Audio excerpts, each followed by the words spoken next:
আজকে একটা মজার ঘটনা ঘটেছে। আজকে আমার দুপুর বেলায় প্রায় 40,000 টাকার মতো হারিয়ে গিয়েছিল। সুবহানাল্লাহ কে বলল রে?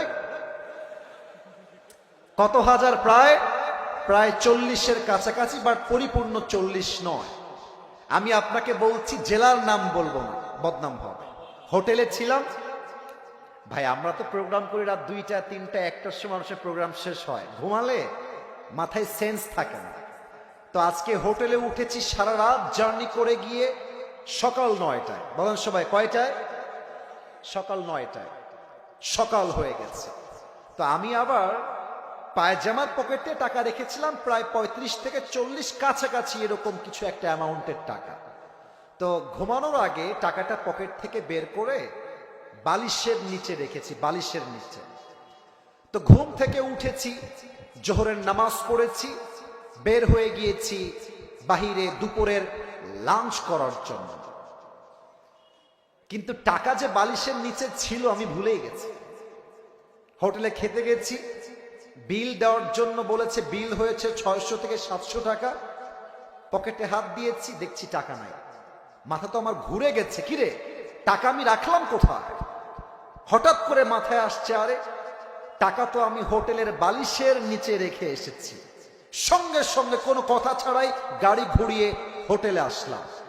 এসে খুব বিনয়ের সাথে ম্যানেজার সাহেব বললাম, স্যার আমি আবরার হক আসিফ হুজুর, আপনি আমাকে চেনেন। আমি আপনাদের হোটেলের রুমে বালিশের নিচে এত টাকা রেখে গেছিলাম, 1000 টাকার বান্ডিল আর 500 টাকার বান্ডিল রেখে এলাম বালিশের কাছে। বললাম, স্যার যে পেয়েছে আমাকে বলেন দিয়ে দিতে। তো 2 জন যুবক আসলো, যারা ক্লিনার, যারা হোটেল ক্লিন করে। আমি ডাকলাম, এই এদিকে আসো। ওরা আমাকে আগে দেখে নাই। বললাম, তোমরা কি আমাকে চেনো? আমাকে চিনতে পারতেছো? তো যে আমার বেড গুছিয়েছে, যে আমার বালিশ হটিয়েছে, সে বলছে, হ্যাঁ আমি আপনাকে চিনি, আপনি আসিফ হুজুর, আপনার ওয়াজ আমি শুনেছি। তো ওকে বললাম, বাবু যেহেতু তুমি আসিফ হুজুরকে চেনো, দেখো বাবা আমি তোমার সঙ্গে ঝামেলা চাই না। আমার বালিশের তলে আমি টাকা রেখে গেছি, আমি 100% ড্যাম শিওর। টাকাটা বাবা আমাকে দিয়ে দাও, তোমাকে আমি হাদিয়া দিয়ে বাসায় চলে যাব। যুবকটা মুখের উপরে বলছে, না আমি টাকা দেখি নাই, জীবনেও না, এটা সম্ভব না, আমি 1 টাকাও হাত দেই না। আমি বললাম, প্লিজ ট্রাই টু আন্ডারস্ট্যান্ড, একটু বোঝো, আমার বাদ মাগরিব প্রোগ্রাম, আসর আজান হয়ে গেছে, দিয়ে দাও বাবা, কোনো ঝামেলা চাই না, থানা পুলিশ চাই না, দিয়ে দাও। আমি বুঝালাম, আমার ড্রাইভার বুঝালো, পিএস বুঝালো, ম্যানেজার বুঝালো, সে বুঝতে রাজি না। এবার হোটেলে মালিক চলে আসছে, বড়লোক, শিক্ষিত, অনেক বড় ঘরের মানুষ তিনি, এবং তিনি একজন অ্যাডভোকেটকেও নিয়ে আসছে। সিসিটিভি ক্যামেরা ওপেন করা হলো, কে গেছে হুজুরের রুমে আর কে বের হয়েছে। তা আমি চোর ধরতে গিয়ে নিজেই চোর হয়ে গেছি। তারা আমাকে বলতেছে, আপনি যে টাকা রাখছেন তার প্রমাণ কোথায়? আমাকে বলতেছে, বিনয়ের সাথেই বলছে যে, স্যার আপনি যে টাকা রেখেছেন এখানে 40,000 টাকা, তার প্রমাণ কি আপনি আমাকে বলেন। আমি তো ঝগড়া চাই না, আমি সবসময় সমাধান চাই। তো আমি বললাম, একটু ক্যামেরাটা আগা পিছা করেন, সিসিটিভি ফুটেজটা সব চেক করা হলো।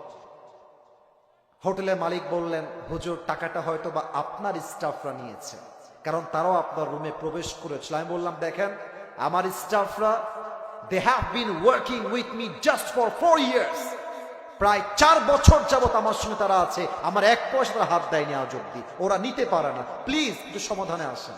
না, উনি মানতে রাজি না, উনি বললেন এটা হতে পারে না, আমরা সরি। লাস্টে যখন ফিরে আসবো, টাকার আশাই বাদ দিয়ে দিয়েছি।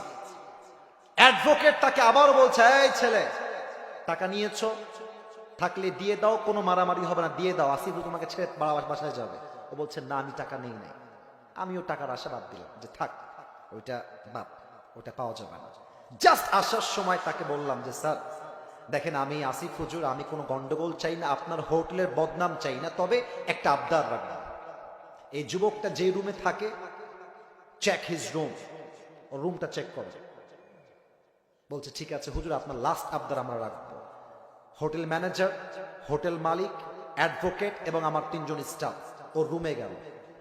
রুমে গিয়ে দেখবেন টয়লেটের উপরে একটা ছোট্ট করে জায়গা থাকে, এই ঢোপ টোপ রাখার জন্য, অনেক জিনিস রাখার জন্য। একজন গিয়ে সোজা ওখানে আঘাত করছে। যখনই খুলেছে দেখছে আমার সব টাকা ওখানে রাখা আছে।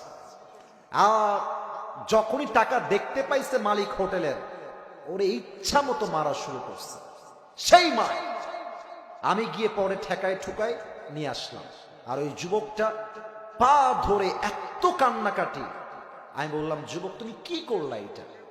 তুমি আমাকে বলতা যে হুজুর আমি টাকাটা পেয়েছি, নেন আপনি, আপনার যা মন চা আমাকে খুশি হয়ে দিবেন, তাতেই আমি খুশি। আমি তোমাকে দিতাম অনেক টাকা খুশি হয়ে। তুমি কি করলা? এখন তুমি টাকাটাও পাইলা না, তোমার চাকরিও হারায় গেল। শিক্ষা কি পেলেন?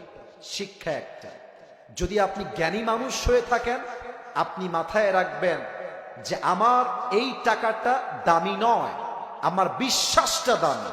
যদি আমি বিশ্বাস রাখতে পারি, পুরস্কারও থাকবে, চাকরিও থাকবে, জীবনটাও সুন্দর হবে।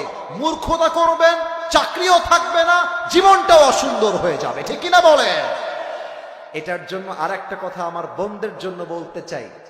জ্ঞানী বউ যারা হয়, জ্ঞানী বউ, তারা বোঝে যে স্বামীর বাড়িতে বেঈমানি করে টিকে থাকা যাবে না। অনেক প্রবাসীর বউ আছে, এটা আমার এলাকার ঘটনা বলছি। স্বামী বিদেশ থেকে টাকা পাঠায় প্রত্যেক মাসে লাখ লাখ টাকা। সেই টাকা 10 মাস জমিয়ে 10 লাখ টাকা নিয়ে বাড়ি থেকে উধাও হয়ে গেছে। তো যেই মেয়েরা স্বামীর বাসায় থেকে স্বামীর সঙ্গে বেঈমানি করেন, মাথায় রাখবেন বেঈমান কখনো কোথাও সুখী হতে পারে না।